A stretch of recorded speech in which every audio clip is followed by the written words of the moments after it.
Hello, everybody. Welcome to Box Office Bets. I'm Brian Ortega with Thom Cunningham. We're here to break down probably the winner of this year's Best Picture, Oppenheimer. So we thought we would do this one pretty early on just because it's definitely going to be one that's measured up against a bunch of other films, and we just really need to just hit it. So it's also part of the phenomenon that was 2023, which was Barbenheimer, which we'll talk about Barbie another day. And this is a really, really popular film, even though it was a 3-hour movie, a lot of talking, but it does have Christopher Nolan at the helm. So we'll be talking about Oppenheimer today and where it stacks up in the Academy Awards race in the early markets and where we think it will do damage going on later in the award season. So, Tom, it's good to see you. Welcome to the second episode for this particular iteration. And a much better introduction, much more crisp, a little, dare I say, more professional as well. So good job, Brian. Yeah. Well, thanks. I listen to a lot of hosts all day. So I just sports, movies, and my dog. That's all I have time for these days, especially this time of the season. So, Tom, it's a really busy time in the fall, but this movie came out all the way back in summer, and we've talked back and forth about where this movie ranks in terms of how good it is. Some people may not feel that is as receiving the acclaim that it should. Some of us, like myself, are really high on Oppenheimer, even going as far as saying it's going to win every single award at the Oscars that it's going to be nominated in. As we've gotten more movies that have come out, I have kind of fallen back on that. I think it's not going to perform as good in a couple acting categories as I thought. But what were your thoughts on Oppenheimer when you saw it? My thoughts was that it's probably going to win Best Picture. You know me, I still think Spider-Man is the picture. So For me, I think, Spider-Man being animated, I think it makes Oppenheimer even more of a lock, if that makes sense, because they just don't do well at the Oscars. I think a lot's going right for Oppenheimer. Now there's some things, as you mentioned, some movies coming out not past lives, Poor Things is one. And then I think the other would probably be Killers of the Flower Moon, which was already out. So I think it does have some contenders to deal with, but, for the odds that you're getting right now for Best Picture, as I pull them up here, let's see, what are they? -125. Yeah. I think that's fine with DraftKings, -125. I think I'd probably put a ticket on it because it will probably get more expensive as the months go on. Even if Poor Things comes out and does well, I don't think it's enough to derail kind of what Oppenheimer has been able to do this year. I know we've sat here and we've talked about in the past how the Academy would like to also probably reward movies that got people to the theaters. Yeah. Outside of Barbie, I would argue Oppenheimer probably did that better than any movie. So there's a lot to like about Oppenheimer. With that said, I know you think it's the best movie of the year. I have it as number 2 right now, but I do think that taking it for Best Picture at minus value right now is warranted. So I think, and look, you mentioned all the categories that it could get trophies for. I see it getting at least 12, 13 nominations. So it should dominate the Oscars. Yeah, and I agree. Like, I wrote about this when it came out. I had seen it a couple times. I've actually since seen it 4 times now. 4 is the magic number. I think I'm good. On the 4th time, I did go to the bathroom and get out of my seat. But I have seen it 4 times, and I have to say, I agree with you. 12 to 13 nominations is not out of the question for Oppenheimer, just because of all the crafts, all the acting, the direction. There's so much that goes into it. The script that is based off of American Prometheus, which is a book about J. Robert Oppenheimer. And again, I really think that this is a really important film, more than just being the best picture this year, but really sort of changing sort of the trajectory of where we think popular movies are. And I think that actually I read somebody tweeted this out in a thread that when picking best picture, you don't really just look at, is that a good movie? It was the best movie of the year. Because oftentimes the best movie of the year doesn't always win, but a movie that really encapsulates that time period of, in terms of what's going on in the world right now with the war in Ukraine, the stuff with Russia about using nuclear weapons is really poignant, especially in this film that's about the creation of the atomic bomb. I think really speaks to what's going on in the world at the moment. So, but it is very rare where a movie like this that speaks to the moment, but also is really, really popular, winning at the Oscars really hasn't happened since, the mid 90s, I would say. So yeah, minus 125. I mean, as long as I've been covering these, I've never seen a movie be at minus money this early in the process before even nominations come out. Well, I'll say also a couple things. So first of all, Oppenheimer, I think it's going to get 13 nominations. Sitting here counting, I think 13 is the number it's going to be. Sure. A few categories, obviously, like animated, documentary, best actress. These are some categories that it's just not going to see a nomination in. Right. I think, to be honest, look, minus 125, I think, again, is okay to take for Best Picture. But the thing with the last two Academy Awards is that the movie that has been favored really before, months before the event started, hasn't won. I think there's a few reasons for that, but mainly for me, Oppenheimer doesn't really fall into the Fabelmans category, and it doesn't really fall into 13 Lives, and it doesn't fall, even Parasite upset 1917 a few years ago. I don't think Oppenheimer falls into 1917's category. To me, Oppenheimer is way stronger in its position as a current favorite than the past few years have been. Power of the Dog was another one. Oh, yeah. Yes. So to me, you look at the Power of the Dog, you look at the Fabelmans, you look at 13 Lives, you look at 1917. These are all movies that were favored months entering the Oscars or right before the Oscars started. Like Coda didn't even flip to minus value until probably that Saturday before the Oscars. Yeah. And the same with Everything Everywhere All at Once. That kind of flipped maybe a week before the Oscars.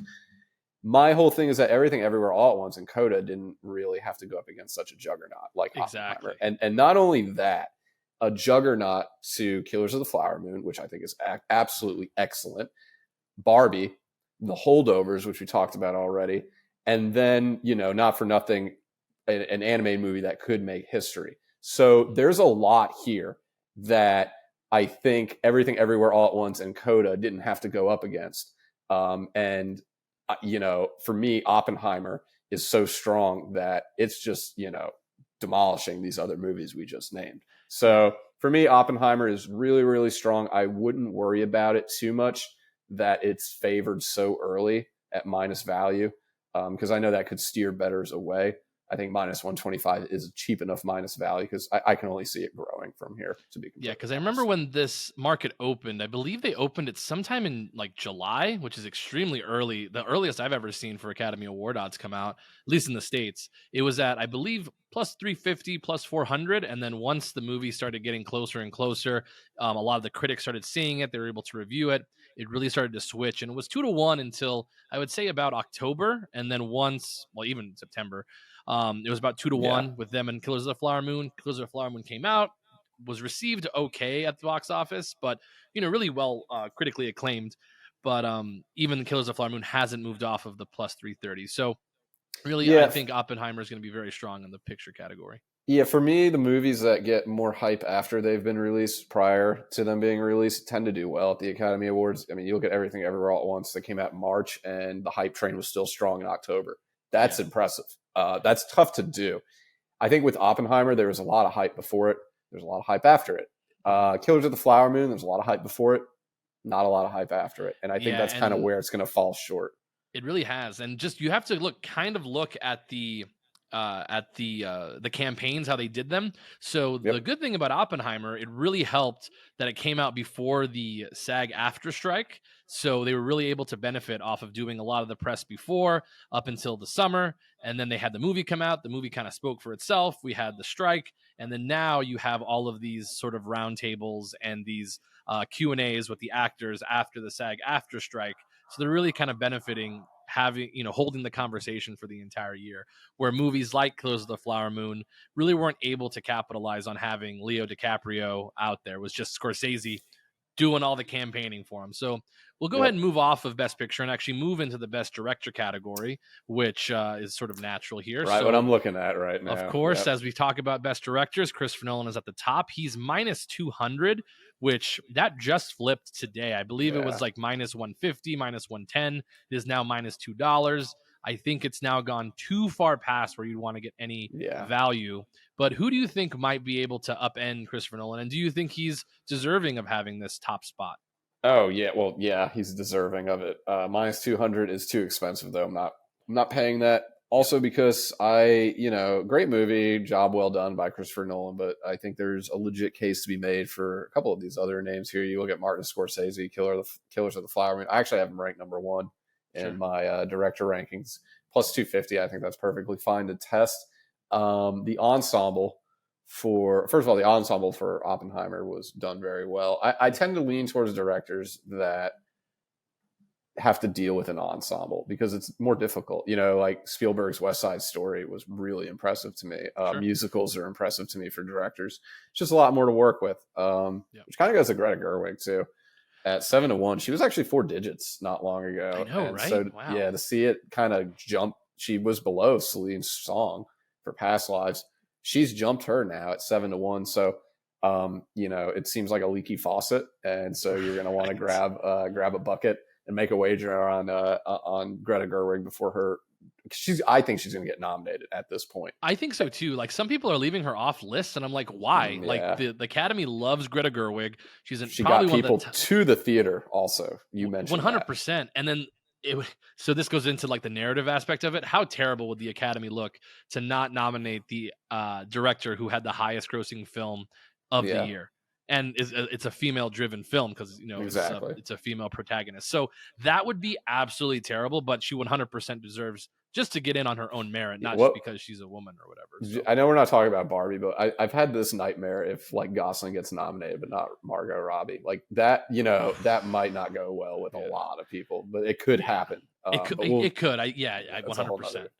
Yeah. No, but yeah. On director though, right. I think Gerwig at 7-1 would be my top play in this market, if I'm being honest with you.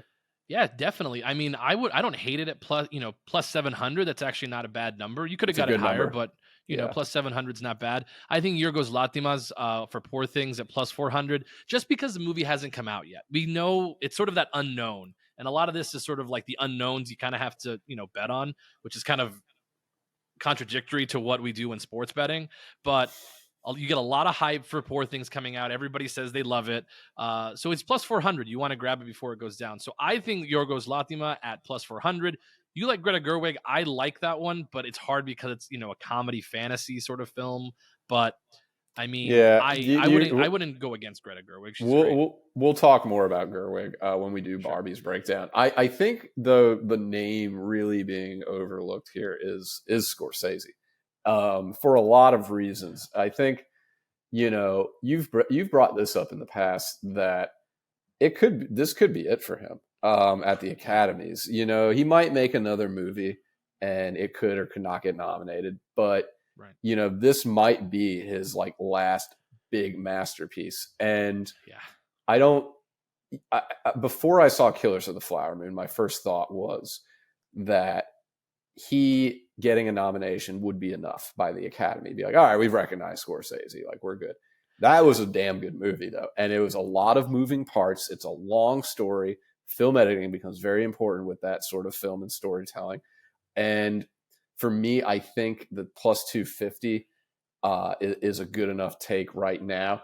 I'm not paying minus 200 for Nolan. No. Now, Nolan could go out there and win this award, and I don't think anyone would be surprised. But if you want to bet this market and, you're going to have to bite the bullet per se, and swallow a big pill and hope Nolan doesn't get it because his value is gone and he's far too expensive for what is a tighter race than it might appear to be on paper. I agree with that because I think this is, like you said, this is a very tight race unless you're looking at the narrative that Nolan is one of those big directors that still has not won an Academy Award, and everybody knows his work. People go to movies to see him. He's really a champion of films in movie theaters, which I'm sure hopefully the Academy takes that into account, at least for my sake. But he's one of those people that is really a champion for like big format, like IMAX. But I agree with you. The stuff that Martin Scorsese did in Killers of the Flower Moon is nothing less than, amazing, just because of the subject matter he's dealing with. He's never made per se a Western, which he doesn't call this a Western, but it kind of is. But he could have Yeah, went that's out true. and made, a procedural sort of FBI story that who done it. And halfway through looking at the screenplay and, setting everything up, that he said, no, I want to tell this other story from Lily Gladstone's perspective.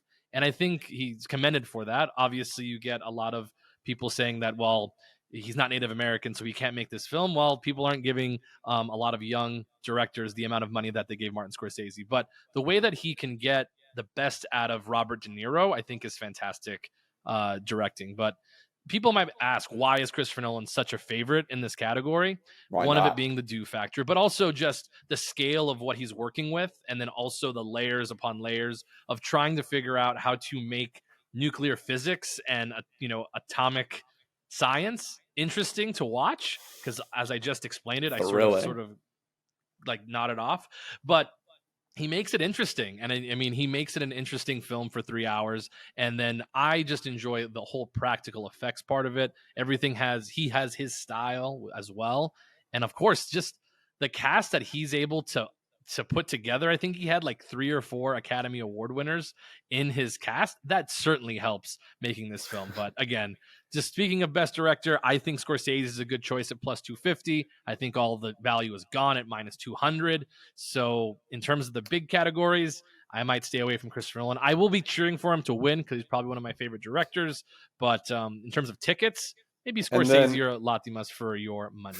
So. We've talked about like a little bit about the hard work that some of these directors have put into the movies that they've made. And would you like to elaborate on what Christopher Nolan did, making a specific print of film for this? Because I mean, that to me is kind of like, we've used the analogy before.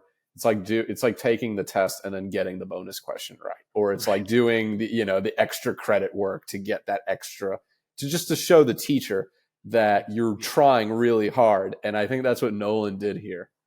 Yeah, 100%. So we're talking about the fact that he films everything in IMAX for one. So it's IMAX film. So there's IMAX and IMAX film. So the film itself is huge. So it sort of looks like double the size, but this is 70 millimeter IMAX, which is even bigger.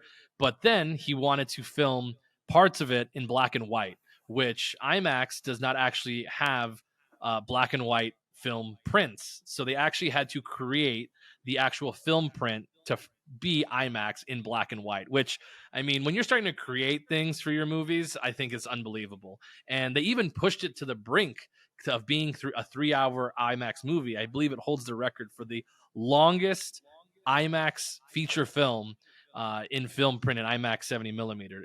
They actually said, I think in an interview, they couldn't make it any longer because they don't actually have plates that they can put the film on to sit there. So it's unbelievable. So just going about creating new ways to show this medium is unbelievable. So and then the point we've always brought up real quick is that he got people to the theater.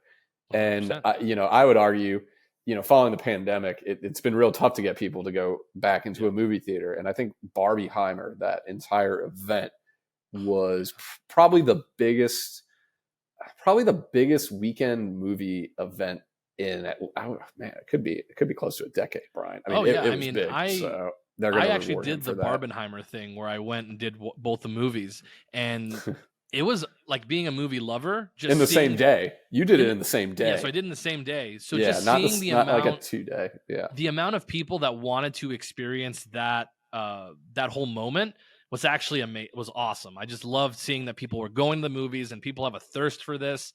And I think there's going to be a credit to Barbenheimer in the years coming that really these movies, how do you get people to the movie theater? Make them events. You have to make these things events to go to.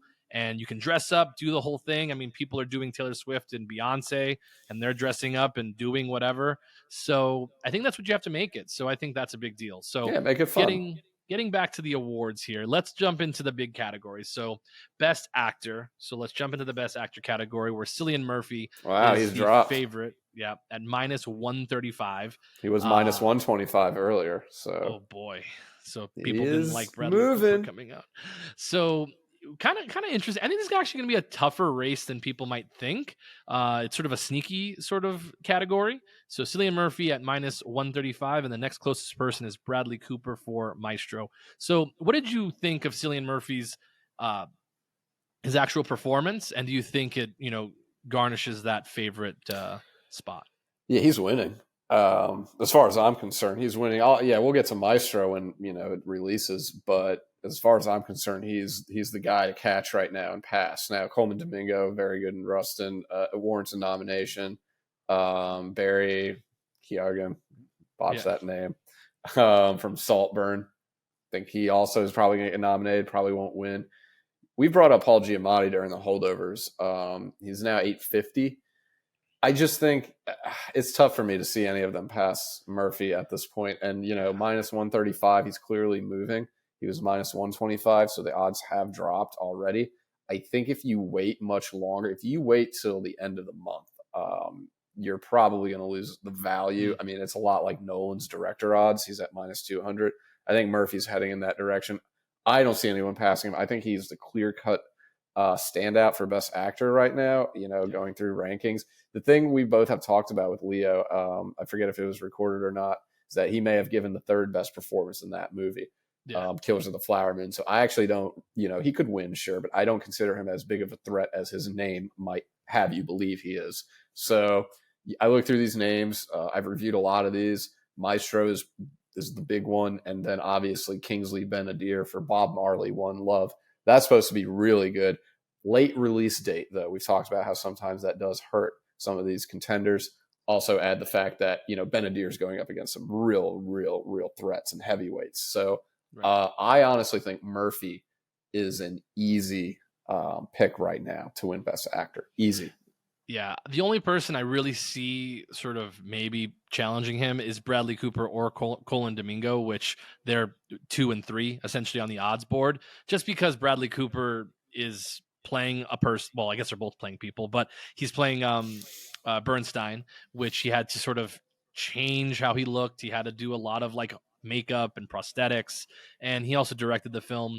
And I think that might, play well for him. But again, Cillian Murphy's in almost every shot of this movie, and really having to transform from being young Oppenheimer to old Oppenheimer, and really going through that sort of change of how he feels about nuclear energy and how he has to play kind of in the middle, because that's sort of how Oppenheimer was he wasn't, never apologized for dropping the bomb, but always seemed sort of melancholic about how it affected people and how it affected the rest of the world. So I think Cillian Murphy's in the right spot.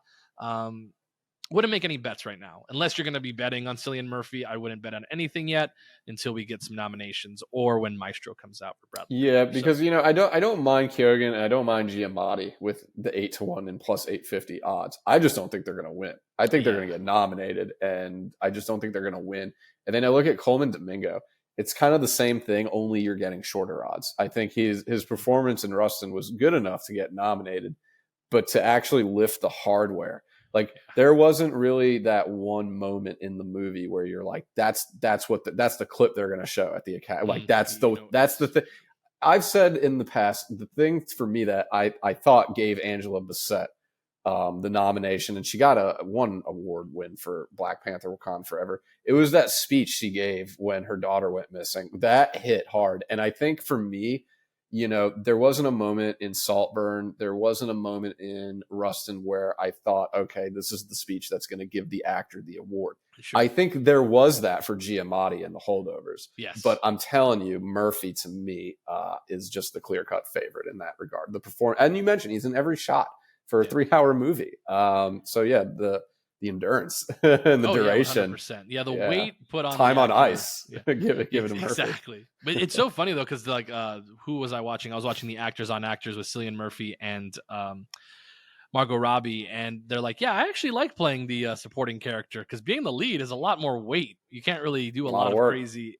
It's like, that's so funny that 2 lead actors are like, yeah, it's actually better to be a supporting actor than it is to be the lead, but I'm sure the money is quite different. So yes, that's true. No actress nominations possible, just because Emily Blunt is probably going to be into Best Supporting Actress, which I think is the correct place to put that particular role. Absolutely. Even though she's a lead, but she's a lead actress, but this is a supporting character, obviously. So let's move on to the more interesting category, which is Best Supporting Actor, which is We think like a 2-horse race, maybe a 3-horse race, but maybe a it's 4-horse race. I know, right? Depending on Charles Melton over that's here. That's true. It's maybe the Battle of the Roberts, where Robert Downey Jr. is the favorite at -125 now over Robert De Niro, who is +300 at the moment. So, how'd you think his performance came through it? And it kind of fun watching Iron Man turn into an old politician and be kind of like the villain of half of this story?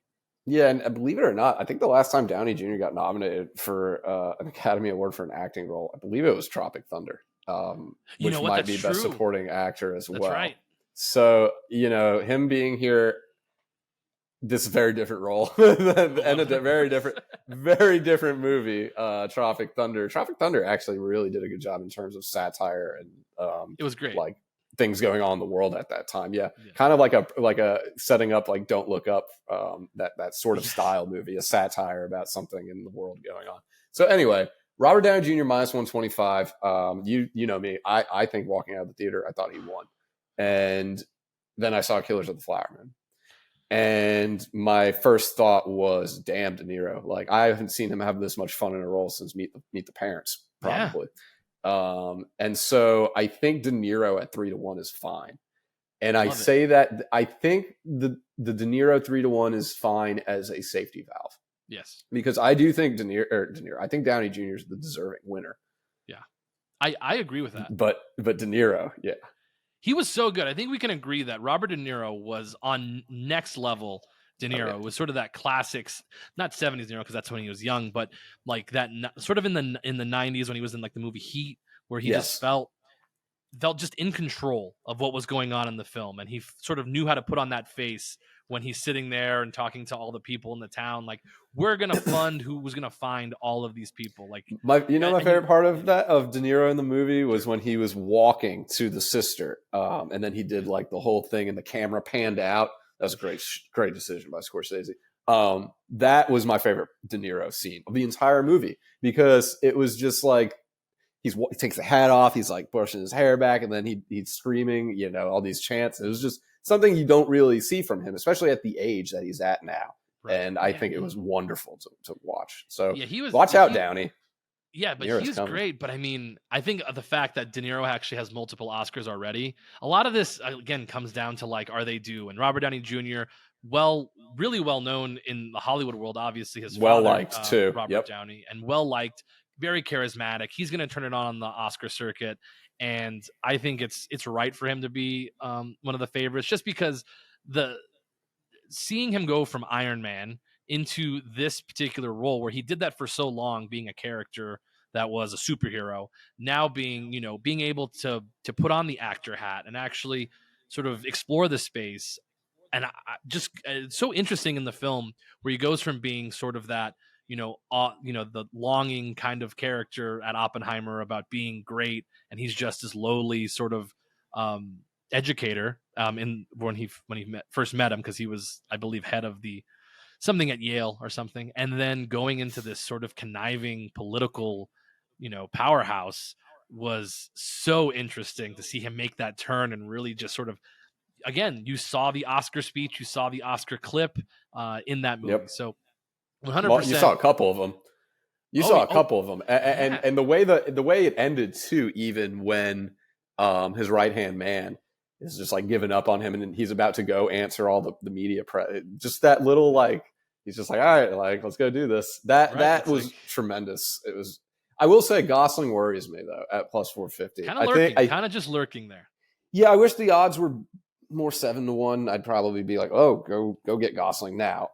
Just because, again, the two Bobs are just like, for anyone who's outside of these two Bobbies, it's going to be tough for me to take anything with short odds. I think +450 for Gosling is about as far as I'll go. Maybe 4-1. Anything lower than that, I don't think I want to take Gosling over Downey Jr. or De Niro, mainly because I think they're too strong. So for me, Gosling I would take, but I think I would only take him because he could win. Everyone loves him in Barbie. I personally don't have him that high in my rank. I think I have him like 10 or whatever. But it's Gosling, it's Barbie. People love it. plus 450, it's like, you know what, maybe if you don't go De Niro, you want another safety valve, maybe you go plus 450 with Gosling. But for me, I just think De Niro is too strong, and then Downey is just even stronger than that. Yeah, and the only thing that sort of worries me about taking De Niro or Gosling is that they're not really campaigning very hard for their roles, which is is part of it. Downey Jr. is doing kind of everything. He did Actors on Actors with Mark Ruffalo, which we'll talk about when Poor Things finally comes out and we can talk about it. But of all these people that I'm worried about, I am worried about Mark Ruffalo overtaking Robert Downey Jr., which is kind of funny because the Hulk overtaking Iron Man. But he's been out there. He's been out there doing all the press, all the good stuff, and I've heard he's been really good. He's at plus 550, which if I sort of just blind took somebody, I would maybe look at Ruffalo at plus 550 based on the number and based on what effort he's putting into it. But I think we're all kind of in consensus that we think Downey Jr. is going to win, but we have to look out for all the other guys like De Niro and Gosling. So do you take the ticket on Downey at minus 125 right now? Right now, I would say yes, because I believe he's going to start winning. I mean, but if I put money right now on something that's plus money, I would actually go Mark Ruffalo at the moment. Plus, I think that's fair. I think that's fair. When Poor Things comes out, we'll finally run into your bookie. Yeah, run to your bookie. Poor Things, Color Purple. There's quite a few movies that you're going to want to watch almost immediately if you're betting this event, and because the odds are going to change quicker than so get to the movie, get early screenings if possible. I got an early screening to Boy and Heron, and I can go ahead and tell you right now, it's, at least to me, not at 97% Rotten Tomato quality. It's just not Best Picture nomination. So you want to get to these films early if possible. Early screenings are ways to go see these early. And I think Poor Things is probably, at least for the best supporting actor market, it's a big one because you have William Dafoe in there as well. And so now you have two guys in Poor Things, Ruffalo and Dafoe. Which isn't always good for, if they both get nominated, then they start taking votes away. Others out, which is what you don't want to do, because preferential ballots. So let's get to a supporting actress really quick. So that's Emily Blunt is nominated. Well, she's not. We have to preface that when we talk about these, they are not nominated yet, but they're probably going to be nominated. So Emily Blunt is at plus 450. She's it's like third or fourth on the odds board behind Joy Randolph for The Holdovers and Danielle Brooks for The Color Purple, who's currently the, odds on, she's plus 135. So what do we feel about Blunt? I feel like a lot of people are saying that she wasn't doing enough in the film. I feel like she only has she has one very awesome Oscar speech or monologue or moment, but I think she does well in the movie. But again, I think she's not doing enough to win this category. But what do you think, Tom? Well, I think the two names ahead of her are two women who are in movies that came out later in the year. So, for me, it would make a lot of sense to have Emily Blunt at the front of the pack until the end of the year. And then you view some of these movies and you say, okay, now comparing Blunt to, Rosamund Pike and Saltburn, okay, she takes the cake over that one. Comparing her to, even maybe some lesser known movies, like if I pull up my rankings right here, like Rito Araya, like someone who's really good, but, is not going to get a nomination. Maybe, Rachel McAdams, I think, is a great example. So, that movie came out earlier this year. You say, okay, Emily Blunt, Rachel McAdams. Emily Blunt's going to get the nod over Rachel McAdams. Right. Now all these contenders are coming out. Yeah. The Holdovers, The Color Purple, May, December, Naiad. So now you're starting to have more supporting actresses that can threaten Emily Blunt. And I think what we're starting to see now is we both like Joy Randolph over Emily Blunt. If The Color Purple is as good as we both think it's going to be, I think you might see not just one, but two actresses maybe jump Emily Blunt. With that said, she was the favorite for most of the year for a reason. So she's going to get nominated. At plus 450 for Oppenheimer's Best Supporting Actress, I think that's fine in taking. Now, I think Joy Randolph is winning. So if you're saying, Tom, you only have one bet in this market, where's it going? It's going Joy Randolph at plus 160. I agree with that. But I do think if you want value, I think Emily Blunt's fine. And I think plus 450 is perfectly fair for where she probably is going to be once nominated in terms of the top 5 rankings. Sure. Yep, I would agree with that. So we all like Joy Randolph in that category, so we can kind of jump past Best Supporting Actress. I think we all know how we feel about Emily Blunt. So now let's get into the more interesting sort of parts of, I think, the Academy Awards for Oppenheimer, where it's a little bit more sort of up in the air. So let's get to screenplay. So this will be an adapted screenplay since it's adapted from American Prometheus. I actually walked by the American Prometheus book at Target, and everyone said it's a big book. And I finally looked at it. I was like, nope, not reading that book. It's super, super thick. So, I mean, if you want to, go ahead. But I'll just watch the movie for a fifth time, I guess. But right now on Variety, they have American fiction. And these are now categories that don't have odds out yet, which is actually a little bit more interesting for us because then we get to speculate a little bit more. But right now, Variety has American fiction as one of their possible nominees. Barbie, an adapted screenplay, although we've talked about this before, that it might go in original screenplay, because I believe they're actually trying to campaign it for original screenplay. I actually moved it to original. Okay. I've been vying for it as adapted, and then I came to the realization that I have Tetris in original, and that's a game. So I said, you know what, game toy, I should probably move Barbie over to the original. So yeah, right now they have Barbie. So I'm not gonna put it in there because we said it was original when we first talked about it. So Killers of the Flower Moon, Oppenheimer, and Poor Things are in their top 5.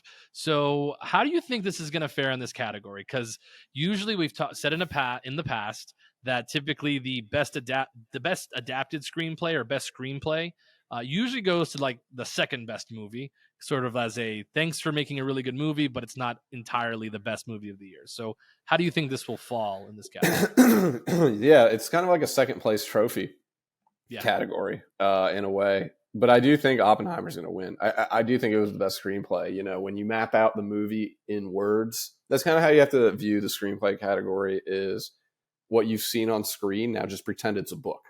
And then how does that translate with you? And I think Oppenheimer, for me, is the winner. I think the only two really that come close is Spider-Man and Killers of the Flower Moon. Sure. And again, these are just based on what's been released. I can't sit here and tell you about American Fiction because I haven't seen American Fiction yet. Exactly. It hasn't come out. So I think for now, Oppenheimer is safe at 1. It's a loaded category. I think Barbie's going to original screenplay. I have a feeling that's where the Academy is going to lump them. Yeah. Especially since they're campaigning for it.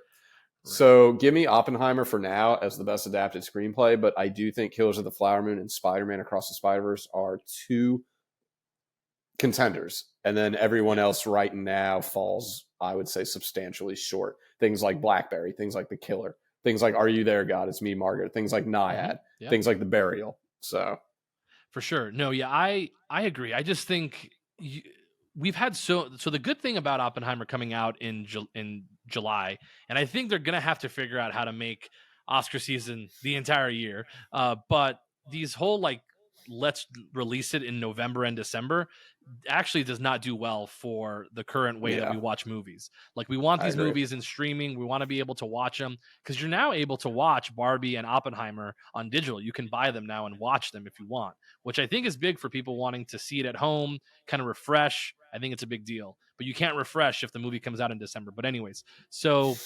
Oppenheimer, I've heard so many stories about how Christopher Nolan wrote this in the first person, which is very rare for when you make movies for screenplays, which I think that's a stylistic thing that's important, and it comes through in the movie. So I think that's important.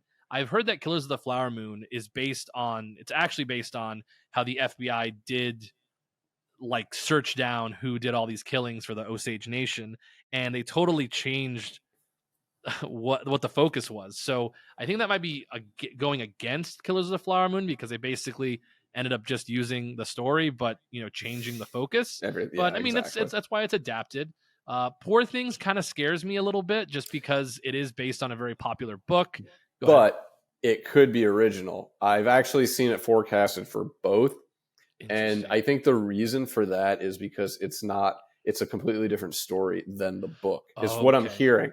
And I think that also applies to The Boy and the Heron, is that the film was made completely separate from the book that was in existence. So Past Lives actually is like Barbie, Brian, where we're not really sure which screenplay it's going to go. It could be adapted, but it could also be original. So I think besides Barbie, Past Lives also is going to be one of these screenplays where we're wondering where the hell it's going to end up by the time nominations are released. Yeah, because right now I am seeing Past Lives in original screenplay, but in adapted too, right? I mean, it's kind of I don't see it in adapted, but obviously they also have Barbie flipped up as well, so it's kind of up in the air at this moment. But I don't know. I think Past Lives will get nominated because people love that movie. I don't think it's one of the better movies of the year. I think it's really good and it has a really interesting story. I totally connect with the story because it's all like online dating. And I think finding, it's sweet. Like, past loves. Yeah, like it's a very sweet movie. Nice. That's a very good answer. Yeah, but I just think somebody wants to nominate Selena's song in something, so I think it'll be nominated. So I don't know. Adapted screenplay, I think, is going to be really fun to watch this year just because there are so many contenders and how we know they historically vote. So I just kind of see like Oppenheimer at the top of a mountain with like fencing off these other movies with a sword. Like just like these other adapted screenplays are coming for it. And it's just like, no, get off. You know, I'm the top dog here. And it's just been that for the whole year. So it's hard for me to be like, well, American Fiction is going to knock Oppenheimer off its perch. I mean, realistically, I don't think that's going to happen. I don't see what's coming out that's going to knock it off its perch. Yeah, like American Fiction, I've seen the previews to it, and it looks really funny. It looks like a really funny, like satirical movie about how, sometimes you just, buy in and end up being, what's the word I'm looking for? Like you sell out and then it ends up just becoming your life. But anyways, it's sort of a comedic base, which I think is important for screenplays. But I don't know. I agree with you. There's no like Harvey Weinstein, like a somebody who knows how to manipulate the Oscar system out there to sort of mess up Oppenheimer, who is the favorite. So I would agree with you on that as well. So and to that, I'm actually want to give a shout out to what was that movie last year with Carey Mulligan? And about the Harvey Weinstein stuff. Oh, yeah. She Said? She Said, yeah. I was stunned that didn't get one nomination last year. I thought that was a shame, quite frankly. So yeah, and I think a lot of it had to do with... It's a great movie. I think a lot of it had to... It was fantastic. I think a lot of it had to do with the subject matter. Exactly. It was too close to the Academy, obviously. Well, shame on them. But right. Yeah. So let's move on to some of the below the line categories like production design, hair and makeup, costumes. Let's start with production design. So right now we have a couple of the contenders would be Oppenheimer along with Poor Things, Napoleon, which I think is an interesting thing that I think it might be knocked out of the production design, but Killers of the Flower Moon and Barbie. So those are kind of the big contenders, the big awards out there. How do you feel about Oppenheimer's production design? I think it should be noted that they only used real locations, so there were no sets built. Well, technically, they actually built an entire town of Los Alamos, and for them to do that, they actually had to cut down, I think, 15 shooting days, like 15 or 20 shooting days. In the budget so they can build the entire town. So they had to be extremely efficient. And I think it came through. So how do you feel they did on production design, and what do you think its chances are against the other contenders? Oh, I have it in the top 5. I don't have it at number 1 though. Actually, I have Napoleon at the top. And I also have Barbie, Killers of the Flower Moon, Asteroid City. I think Oppenheimer could easily top Asteroid City and Killers of the Flower Moon. I think it could top Napoleon, even though I have it at number 1. I think Barbie is really where you start to see the competition a little bit. I think a good dark horse in this category, I think there's a few. I think Holdovers and Saltburn would probably be like my 1-2. Saltburn, that's a good choice there. Yeah, Saltburn was, and they go all over the place. I mean, they go to the estate, they go to the university, they go outside the university to the kid's house. So I think, for me, it's a crowded category, but I think it's one Oppenheimer does see a nomination in. Whether it wins it or not, I think it's going to be very difficult. I think Barbie's probably going to take it, but it wouldn't be surprised for me to see Napoleon, Killers of the Flower Moon, or Asteroid City get nominations. We've talked about Asteroid City before, that it's probably strongest category to get a nomination at this, Oscars would be production design. So I think it's a crowded category. I think Oppenheimer does enough to get nominated. I think it might have done enough to win. I just think, Barbie for me is the big threat. And then there's a few other stragglers that will be in consideration as well. Yeah, it really goes to what do you want out of this category? Do you want something that's very real and visceral and has that sort of that texture in it, which I think Oppenheimer does. It goes to my palate. I really, really enjoy the way Nolan's movies are made and how they look. They have a very specific style, and I enjoy that. But if you want something a little bit more done up, really built up, and really sort of a nod to that old 1950s studio look, which I think Barbie really does really well with building Barbie Land, I think then maybe you lean towards Barbie, because I think they did a fantastic job building all of like Barbie's dream house and making it look the way it does. And when they change from going from Barbie world to the real world, and how that whole transformation that makes it look very, very like technicolory and sort of, like oversaturated colors, I think is good. So I think it really goes to what your tastes are. So again, I like Oppenheimer because of my taste, but I can definitely see Barbie overthrowing it. And we'll have to see how Poor Things comes out, because again, it looks like that one's going to have very interesting style choices made in that film. Yeah, Poor Things would surprise me with the production design. There's no elaboration to me there.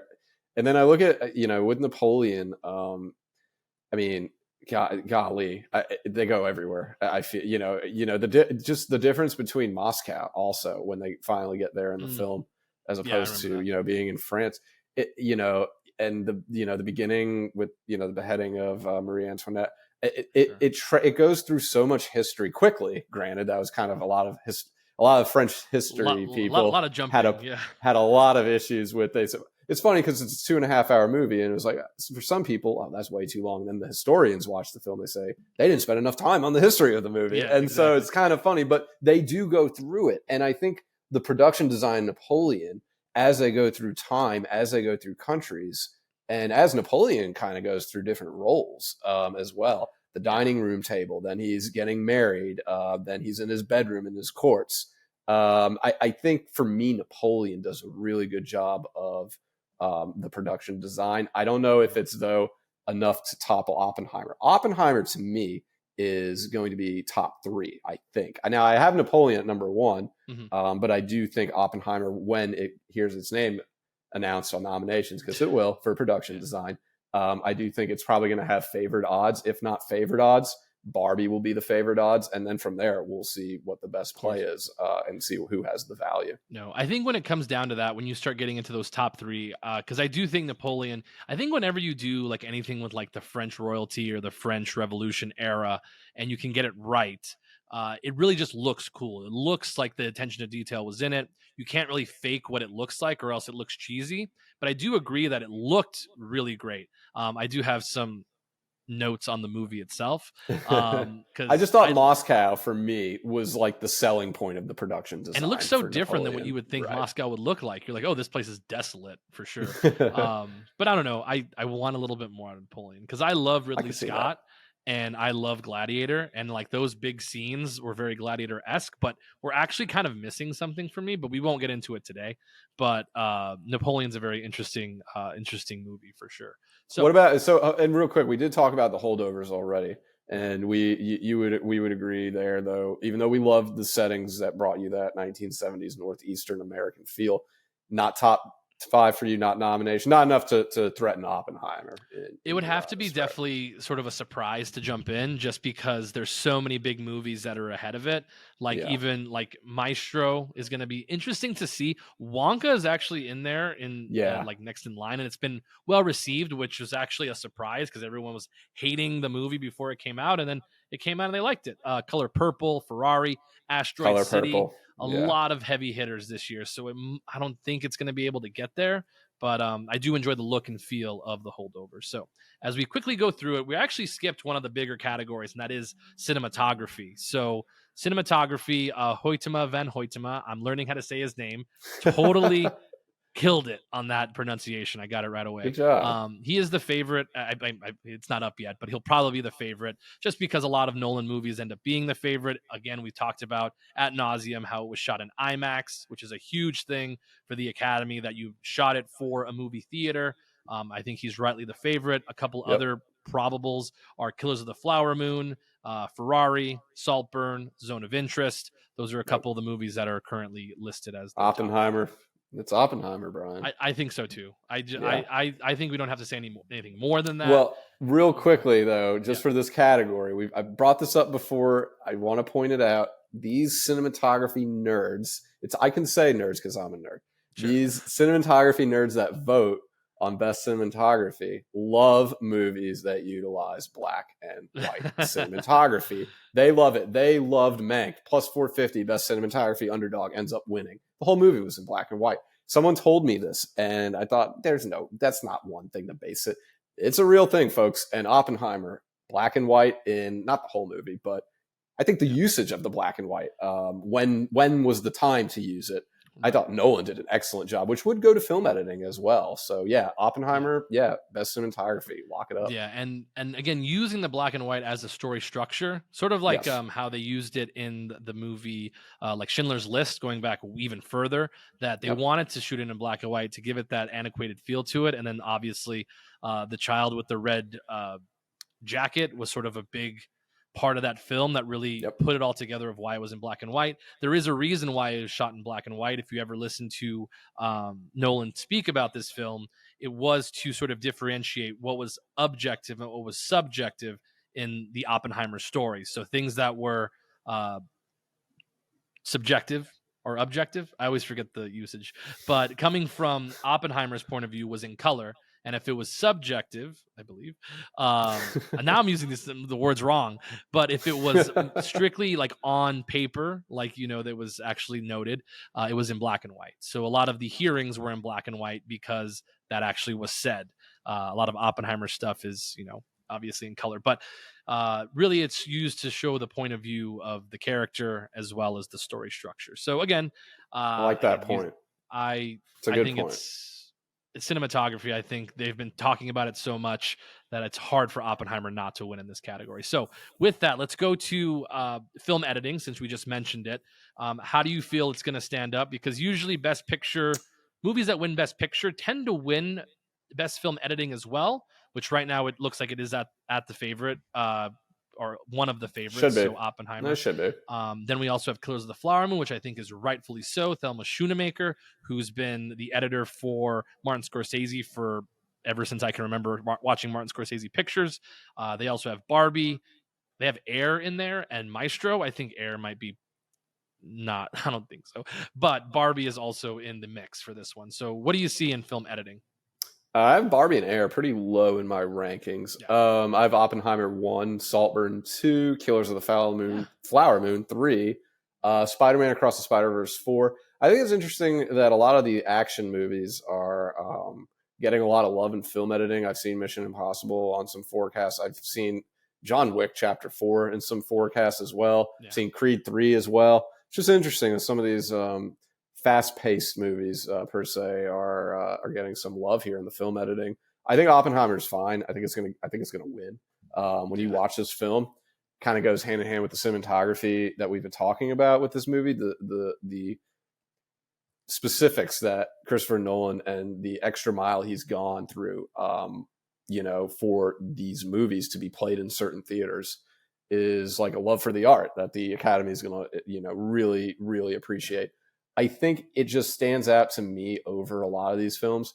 I think Killers of the Flower Moon and Spider-Man Across the Spider-Verse would be, again, the two. It just seems like these are the three heavyweights in most categories: Oppenheimer, Killers, and Spider-Man.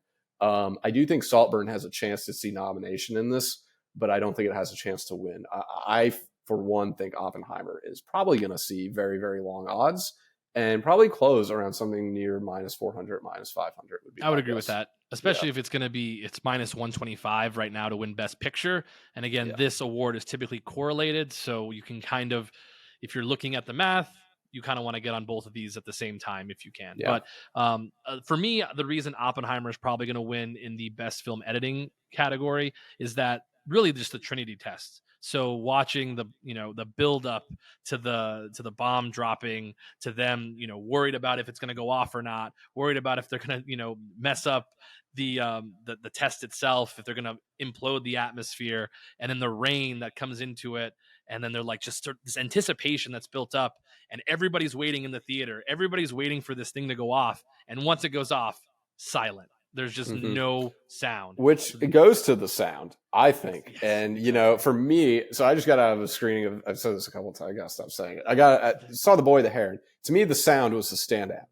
And I actually have it number 2 right now, right ahead of American Symphony. Great documentary on Netflix, by the way. Excellent.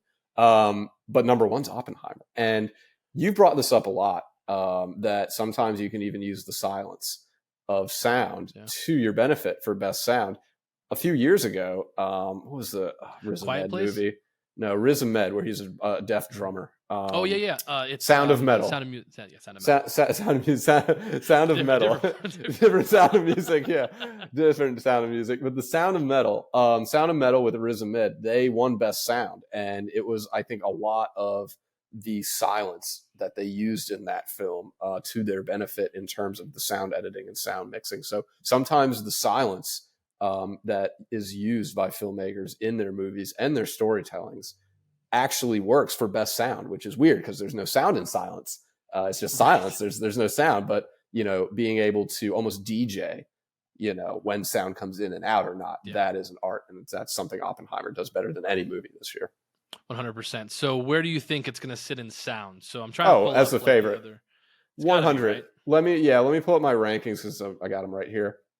So Oppenheimer, I mentioned The Boy and the Heron, number 2, and American Symphony, number 3. Then I have Killers of the Flower Moon. The Killer, I think, has a really good chance at best sound. It's it uses silence very well. David Fincher is just really crisp with the sound, and I think he does a great job. And you got these animated movies coming in: Wish, Elemental, Spider-Man Across the Spider-Verse. I think you might see 2 animated movies get nominated for best sound, but they're all going to lose. It's Oppenheimer, and I think that market will probably close at -4 digits. Yeah, I just the way that it's used in the Trinity test is a big deal. I think some people may have had I went with somebody the first time I watched it, the film guy that I told you about, and he's interesting because he thought that the sound actually was not very good, like the mixing, just because sometimes the music would be a little bit more than the actual spoken word, which I actually figured out why that was. It's because they actually don't have a playback for when they actually, and they don't do the re-recordings. I forget what it's called. Dub. They don't dub anything on Nolan movies, so everything is what it was like on set that day, which is why the mixing might be a little bit different. But it didn't stand out for me that was a problem. But the only one that I think might come in and actually like swoop in on this award is Maestro, just because so much of that movie, for sure, just so much about that movie is about the orchestra, the way that it sounds, obviously, the music, and how it all goes together. So that's the only one kind of lurking out there in this category that I will say. I think American Symphony is, I think it's something to watch if it gets nominated, and I'll get a little bit into this now since it is relevant. I want to save a lot of this for when we talk about Barbie and the best original songs, but this guy, Jean-Baptiste, man, is a stud he is a powerhouse. And I didn't really, because I don't watch the Colbert Show. He was the band leader for Stephen Colbert for a long time. He got nominated for 11 Grammys. Wow. Which is insane. No. And so I think him being on any ticket, whether any category, best sound, best original song, I think Jean-Baptiste is a under the radar powerhouse name to a lot of the voters in these sound and music categories. And we'll get into why when we discuss Barbie. But I do think American Symphony is something you need to watch for sound and song. But sound we're talking about now. And then Boy and the Heron. I'm telling you, the sound stood out more than the animation, or just as much as the animation. So those would be 2 that I absolutely want to throw in for best sound that could swoop in, as you had alluded to. Yeah. So let's move on to score. So this is the one where I think it's gonna dominate, but you might have a little bit different. Wow. Yeah. Just because everyone just has fallen in, at least on film Twitter, has fallen in love with Ludwig Göransson and his score for this film, which I believe he's worked with Nolan before. But so this is like to the list. So Oppenheimer, Killers of the Flower Moon, American Fiction, Origin, which I'm not aware of that movie, unfortunately. It's getting a lot of buzz, Origin, from what I'm reading. Yeah. And then Society of the Snow as well. So I've been seeing stuff about Society of the Snow, and that looks very interesting to me. It does, so, yeah. What did you think of the score? Do you think it added to the movie at all? How important was it to the film? So on and so forth. Oh, yeah. I have it 2 behind Killers of the Flower Moon. Okay. So I think they're 1A, 1-2, 1A, 1-2, 1A, 1B. For me, Killers of the Flower Moon, that just like throughout is it feels like so impending good. doom, which It is does. what it feels like. And it's the one tone that is recognizable throughout the film, much like last year's Winter All Quiet on the Western Front. I think Oppenheimer, though, is 1 or 2. If it opens as a heavy favorite, though, I don't know if I would agree with that. I think this is going to be something. I think this is one of the categories where you're going to see the favorite at near even value entering. Okay. I think, honestly, this might be a category where you see 2 at minus value, where you see like a minus 125 favorite and then a minus 105, second favorite here. I think it's going to be between Killers and Oppenheimer. I think Spider-Man, The Boy and the Heron, 2 really good animated films with great crisp sound and scores. They're also going to be right there as well. After that, I really don't know. I think Asteroid City has a pretty good chance to get nominated, but not win. The same with Past Lives, Saltburn, The Holdovers, Rustin, Naiad. These are all movies with great scores. Yeah. Might get nominated. Nothing's touching Oppenheimer or Killers as far as I'm concerned, though. Do you think Spider-Man sneaks in? They have them currently on their 6th out of the 5 predicted categories. I think it sneaks in. Yeah, I do. My worry is again, The Boy and the Heron, now that it's out. And I really can't emphasize enough how good the sound. I mean, look, this is a movie that's getting 97% on Rotten Tomatoes. This is a movie that's getting Best Original Screenplay forecasts and Best Picture as an animated film. And to me, coming out of that film was the sound and the score. And so I really do feel that The Boy and the Heron, as I look at awardwatch.com, has that number 10 right now for best score. Spider-Man's number 3, Elemental's 4. Again, I think these sound categories with some of these animated movies, I haven't even gotten to Wish yet, which is a musical animation movie. I think a lot of these animated films might really, sink their teeth into these sound categories and take a lot of nominations away. But I don't think it's going to come from Oppenheimer or Killers of the Flower Moon. As I look at awardwatch.com, they have Oppenheimer 1 and Killers of the Flower Moon number 2. So I think the threat of these animated movies won't matter. I think Oppenheimer is safely nestled at 1 or 2. Yeah. So I think we've covered most of them. I think the only one we haven't done is costume and hair and makeup. Currently for costume, Oppenheimer is sitting in 6th out of the top 5. So certainly could maybe sneak in. It's definitely very period pieces. I don't think it's going to take over like Barbie, Poor Things, Killers of the Flower Moon. I just think it's funny that Killers of the Flower Moon and Oppenheimer are kind of similar in terms of time frame. I mean, I believe Killers of the Flower Moon is like the 1920s or 1910s, something around that time. I am getting, though, I'm getting a little irritated that I'm not seeing They Clone Tyrone on either costume designs or hairstyle makeup designs, because it is fantastic. I mean, it is some of the best work you will ever see. Now, with that said, Oppenheimer at 6 is on awardwatch.com as well, so them and Variety kind of match here. I really don't have Oppenheimer anywhere near the top of my costume design rankings. I think between these two categories, it's easily hairstyle makeup, and I would argue that it's probably going to win hairstyle makeup if Barbie doesn't come in and just dethrone it, because Barbie is number 1 in, I would say, costume design right now. So in costume design, currently this is sitting outside of the predicted list. I think it'll be tough. Again, Poor Things does have a lot of different like prosthetics and such. Like William Dafoe in the previews is wearing a prosthetic. Same thing with Emma Stone. She's going to have different things going on in the movie itself as well. Same thing with Mark Ruffalo. Also, Maestro was on here, which he had to wear quite a few prosthetics in that film as well. So I think it's interesting that Napoleon and Chevalier. I think it's interesting those two are 8 and 10 on the rankings, because they're very similar. It's about the French Revolution. It's the same time period. So it's almost like we're all thinking the same thing. One of these two period pieces, we don't know which, because it's like flipping a coin, is probably going to get the costume design, and they have Napoleon headed a little bit ahead, and I think that's fair because it's just a bigger movie. It's a more known movie. Ridley Scott, Joaquin Phoenix, Vanessa Kirby. It's just much more in your face. And then not Oppenheimer, Wonka. I think Wonka is kind of that could go either way and could really affect the rankings of these costume designs. Definitely. So I think we've hit all the categories. It was a longer episode. This is probably going to be, just for everybody listening, if you're still are listening, this will probably be one of our longest episodes just because Oppenheimer is going to be in so many categories and we really tried to hit every single one, which I know can be extensive. But I think we're all good. Any final thoughts, Tom, on Oppenheimer? Not really, other than go watch it if you haven't seen it, and take the minus value for some of the. Like, it's worth it. It's going to win a lot. So minus 120, 125. Don't be afraid. I think when you start seeing a little bit north of minus 150, that's when you back off. Like Nolan at minus 200. So it's too much. Yeah, but I'm finally happy this year. Hopefully, the movie that was my favorite of the year will finally win at the Academy Awards. What will you do, Brian, when the first animated movie wins Best Picture this year? I'll tip my cap to you. Once it happens, I'll tip my cap and say you did it.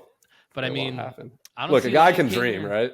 Yeah, I mean, a Lion King and Beauty and the Beast didn't win their years, so I mean, those are probably some of the better movies ever made in animated. But that's just me. But I mean, we'll see how it goes. But again, thank you so much, everybody, for listening to Box Office Bets. I'm Brian. That's Tom.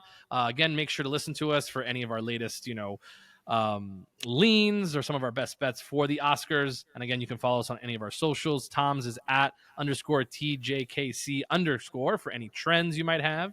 And then mine's Brian Ortega LV for anything that I might be going on in my life. So anyways, thank you so much for listening to Box Office Bets. Have a great day.